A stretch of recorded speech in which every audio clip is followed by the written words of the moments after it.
Welcome to Gran Turismo 7 ASMR with literal rain in the background. So hopefully this works out.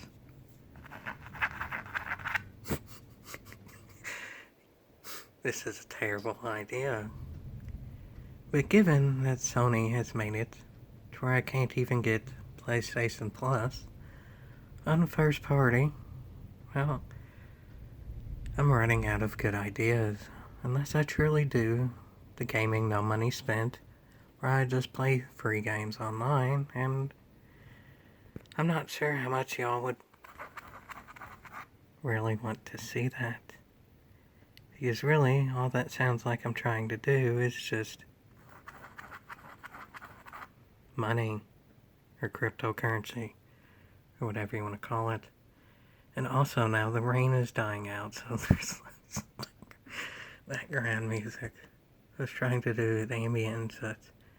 But yeah, this is just one of those calming videos where it's me coming up with a Gran Turismo 7 Specialtatin of calm events that would be incredible if we got. So yes, folks, with that intro, let's get it going, folks. Welcome to more Gran Turismo 7 Specialtatin. Today we're featuring 550 performance point American cars at Daytona Road Course. This is Weekly Race A, and believe it or not, there's actually driver and sportsman separating this time. And somehow, almost unbelievably, to the point of course, there's no actual footage of it.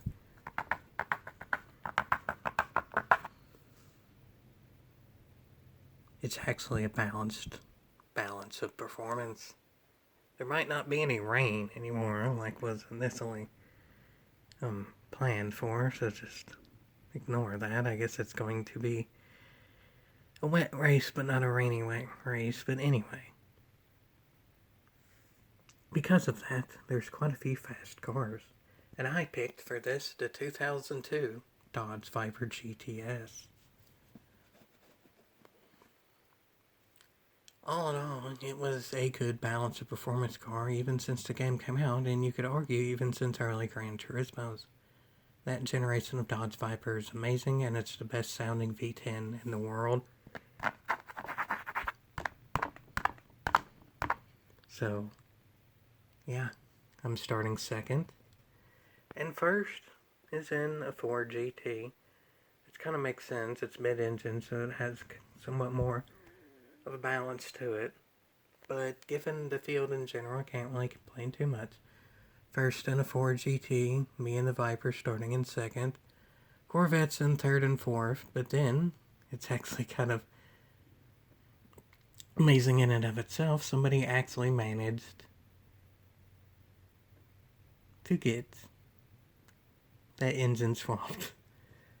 Whatever you want to call it. The Ford thing, the old Ford, the hot rod, I don't even know the name of it. Someone actually managed to get it pretty fast and fit. All times within a second and a half.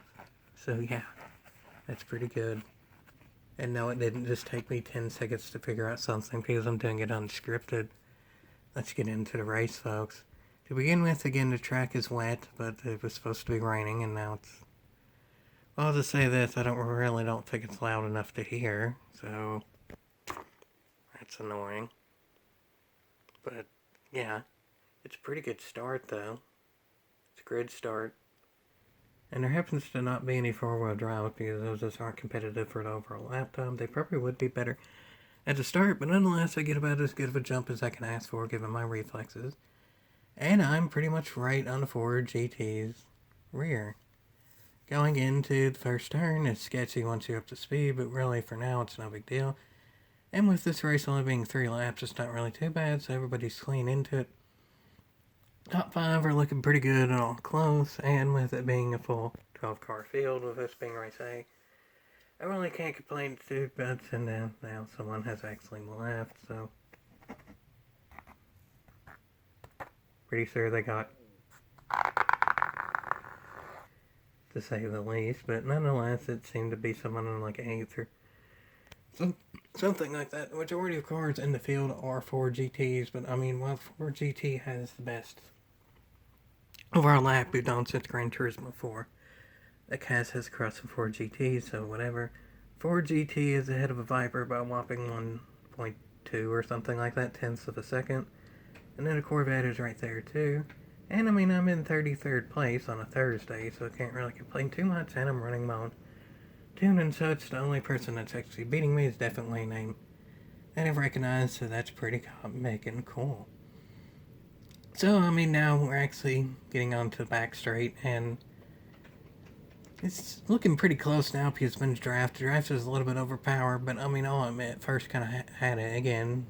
It's very close between the Ford GT and the Viper on the leaderboards. I mean, first got pulled by 4 tenths a second, but I'm able to pull right behind into this kind of chaos, or the bus stop of doom, or whatever you want to call it for this track. I would say bus stop of doom for this track in general, as I've said since Dirty Endurance Racing League.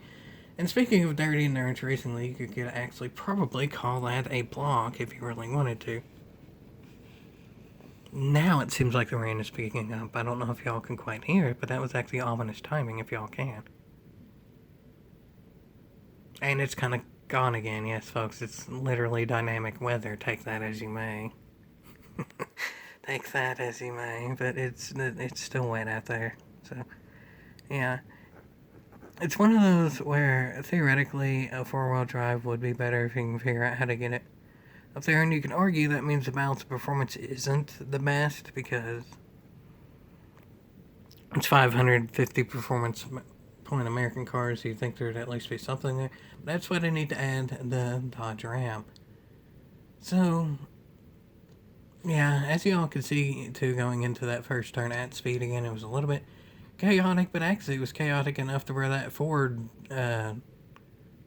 Roadster thing, even though it's like a 1963, it's supposed to be a 1932. You know what I'm talking about, even though there isn't footage of it, because my PS4 crashed from all the awesomeness right after the race ended, but nonetheless I have the memories, so I can talk about the memories. That's exactly the reason there's no footage whatsoever, not because Polyphony Digital doesn't want to have a good race, it's because there's no footage of it. Right? Right. Also, right, 3rd place is actually getting back into it. Both are in the 2009 Corvettes, but whatever. I mean, we're done from experience. Those are good with the balance of performance, so it makes sense that they are here. There is a C7 Corvette more down the field, but it seems quite way down in the field. It's in 10th. Yeah, there we go. And again, someone already left, because from what I could tell, they got punted into oblivion, so there's that, folks. But yeah, now back on the back straight, if us two can work together. Hey, there we go. Third and I are working together, so maybe we can actually catch the leader, and I'm slightly in the leader's drive, so there we go. Again, we're catching the leader a little bit into the bus stop of doom.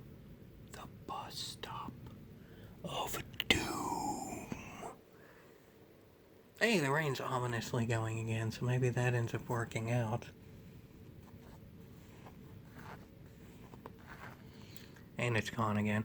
It does seem slightly ominous that it starts actually at the bus stop of doom every time, even though this is literally completely unscripted in more ways than I usually even unscript video.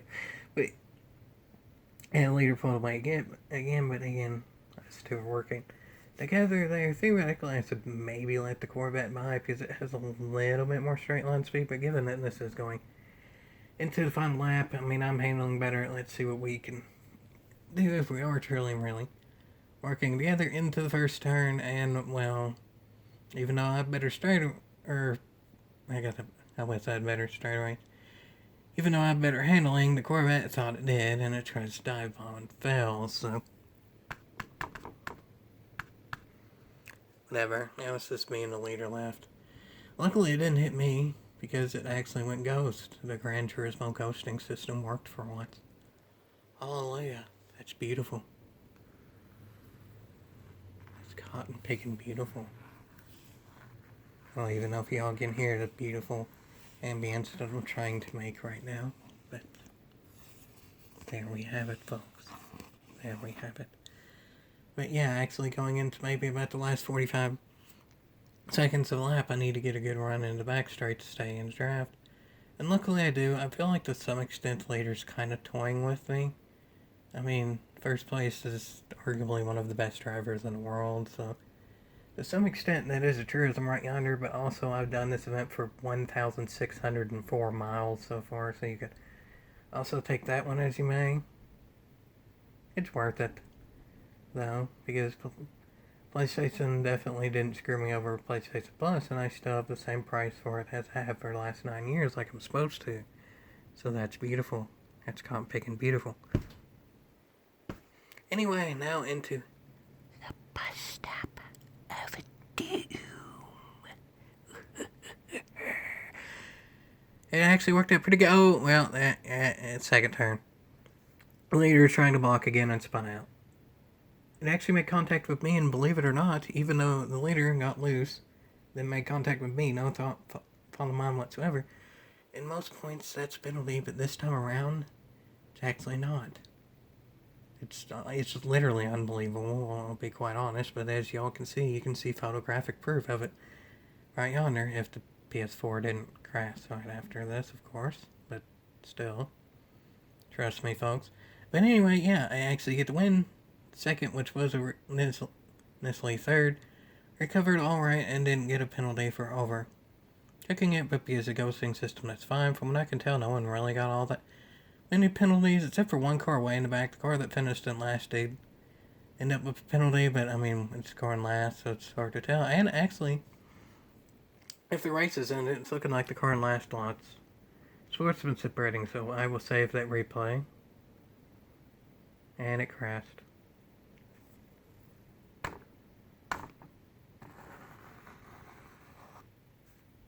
Yeah. I didn't crash, though. I won the race. And that's pretty cotton picking. Cool. And of course, I somehow managed to survive.